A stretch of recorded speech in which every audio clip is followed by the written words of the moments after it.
Last time मज़ा आया था? वाह great.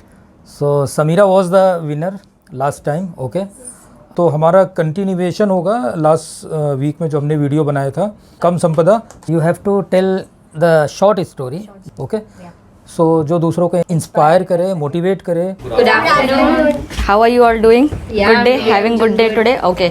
So let's hear this tale today. This is just a 2-3 minute story. So once there is a professor in the class. There are many 15 to 20 students. Every day he tells them different stories and asks them questions to their students. So one student among them every day he is like very silent. चुप बैठा रहता है, वो कुछ नहीं बोलता हमेशा, कि मतलब you know एकदम शांत कोने में. बाकी सब एकदम इंटरेस्ट लेके बोलते कि हाँ चल मैं जवाब दे रहा हूँ, वो भी दे रही है, सब दे रहे हैं. बट वो बंदा, बट प्रोफेसर इज़ लाइक रोज़ ऑब्जर्व करते हैं उसको 4-5 दिन तक कि क्या होगा, आज नहीं कल पूछता हूँ, कल नहीं परसों करके ऐसा. तो एक दिन प्रोफेसर उसको पूछता है, क्लासेस के बाद उसको बाहर बुलाता है अपने केबिन में कि क्या हुआ, तुम इतने नाराज़ बैठे रहते हो, जवाब भी नहीं देते हो, इंटरेस्ट नहीं लेते हो मेरे लेक्चर्स में. Am I doing something wrong, या मुझे कुछ इंप्रूव करना चाहिए जो तुम्हें समझ नहीं आ रहा, ऐसा कुछ है तो मुझे बोल सकते हो आप अपना ओपिनियन.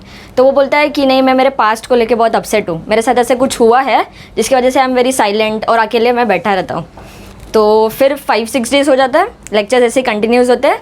उसके बाद प्रोफेसर उसको अपने घर पे बुलाता है एक दिन, ऐसे मतलब मिलने के लिए. He is a good professor. तो उस दिन ये जाता है घर पे, वो जूस बना के रखता है उसके लिए. जूस बनाता है तो जूस ऑफ़र करता है. उसमें प्रोफेसर उसमें ज़्यादा नमक डालता है, बहुत ज़्यादा नमक डाल के ये करता है. फिर वो लेता है, फिर जूस पीता है तो उसका रिएक्शन एकदम ठंडा सा, कि मतलब ऐसे कड़वा लग रहा है या ऐसा कुछ लगता है. तो प्रोफेसर उसको पूछता है कि क्या हो गया, जूस में कुछ खराबी है या फिर तुम्हें अच्छा ही नहीं लगा. तो वो बोलता है प्रोफेसर को कि नहीं अच्छा है, बट थोड़ा नमक ज़्यादा है, पर कोई नहीं, मैं मीठा डाल के खा लूँगा, ठीक हो जाएगा.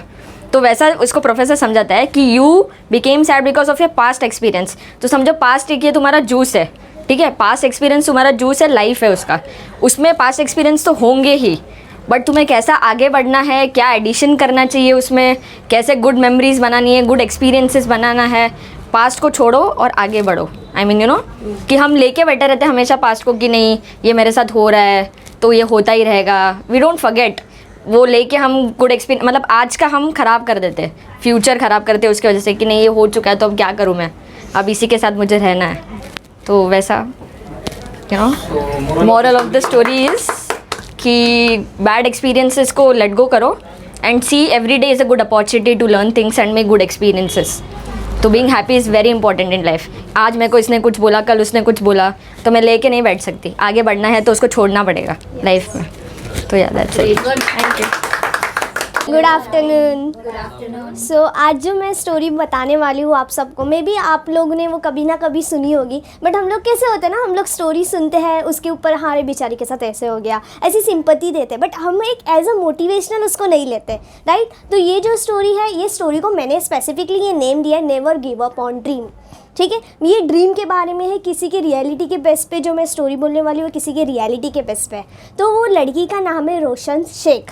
ठीक है, ये जो लड़की होती है ये जोगेश्वरी की रहने वाली होती है, मिडिल क्लास फैमिली के से बिलोंग करती है, और उसके जो फादर होते हैं वो वेजिटेबल वेंडर होते हैं.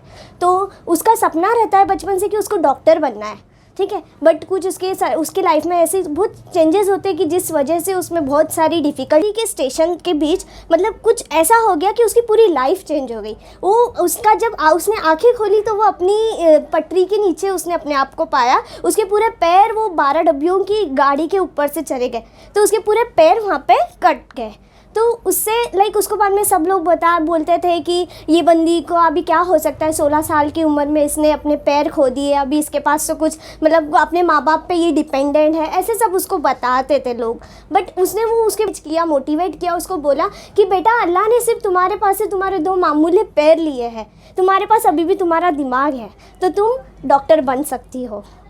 तो उसने बहुत मेहनत की, डॉक्टर बनी. दैन बहुत मुश्किलें आई डॉक्टर बनने के लिए. उसने सीईटी की जो एग्ज़ाम होती है वो क्रैक की, उसमें भी उसने 3rd रैंक. टू भी जो वहाँ पे क्राइटेरिया था कि 41 to 70% लोग जो डिज़ेबल होते हैं उनको ही लेते हैं, और ये 89% डिज़ेबल थी. तो इसको वहाँ पे उन्होंने बोला कि आपका एडमिशन नहीं हो सकता. फिर उसने हाई कोर्ट में गई. दैन वहाँ पे उसका डॉक्टर बनने का पैशन वगैरह सब कुछ देख के फिर उसको वो टॉप जो होते हैं कॉलेजेस डॉक्टर के लिए, मेडिकल कॉलेजेस जो होते हैं उसमें उसका एडमिशन मिल गया.